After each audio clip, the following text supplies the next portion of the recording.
ভোলানাথ ঘোষ বা তার পরিবারের লোকেরা যে ষড়যন্ত্র বলছেন এমনটা নয়, তার পাশাপাশি বিরোধীরা তারাও কিন্তু এই একই কথা বলছেন। এবার আপনাদের শোনাবো বিরোধী দলনেতা শুভেন্দু অধিকারী, তিনি কি বললেন এই ঘটনা প্রসঙ্গে। ভোলা বাবুকে বলবো আমরা আইনি সাহায্য দেব, সাক্ষীদের কেন্দ্রীয় নিরাপত্তা এবং মামলা অন্য রাজ্যের ট্রান্সফার, এই দুটো খুব এসেন্সিয়াল। প্রেসিডেন্সি জেলের 42 নম্বর ঘরে বসে, কেবিনে বসে শাহজাহান অপারেট করছে, ওর হাতে গ্রে নগরে মোবাইল রয়েছে। আমাকে কারারক্ষীরা গতকাল থেকে সমস্ত তথ্য দিয়েছে। 42 নম্বর কেবিন, গ্রে নগের মোবাইল ফোন, একটি ছোট মোবাইল আছে যেটাতে অ্যান্ড্রয়েড মোবাইল নয়, আরেকটা অ্যান্ড্রয়েড মোবাইল রয়েছে। দুটো মোবাইল নিয়ে শাহজাহান এই অপারেটটা ওখান থেকে করছে, জেলের ভিতর থেকে। এটা সম্ভব হয়েছে রাজ্যের মুখ্যমন্ত্রী মমতা ব্যানার্জি আছে বলে।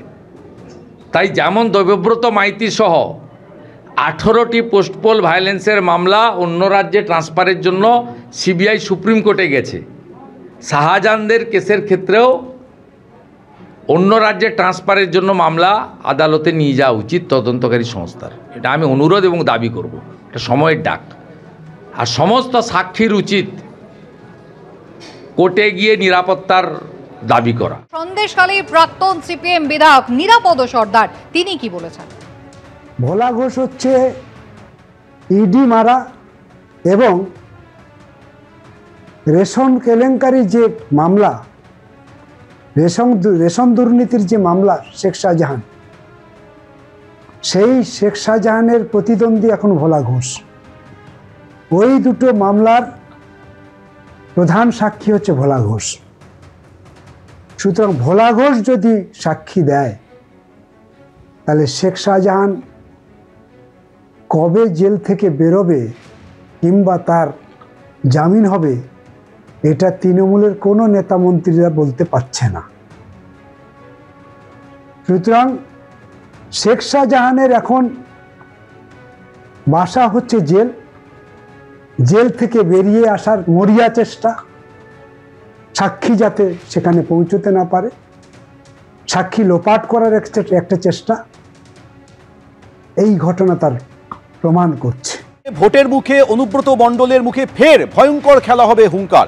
17 তারিখ থেকে শুরু হয়ে শেষ হবে 2026 সালের পর। 100 বার খেলায় বীরভূমের টিম থাকবে। বোলপুর ফুটবল প্রতিযোগিতায় যোগ দিয়ে এই হুঙ্কার কেষ্ট। Thank you. এবার থিম সং।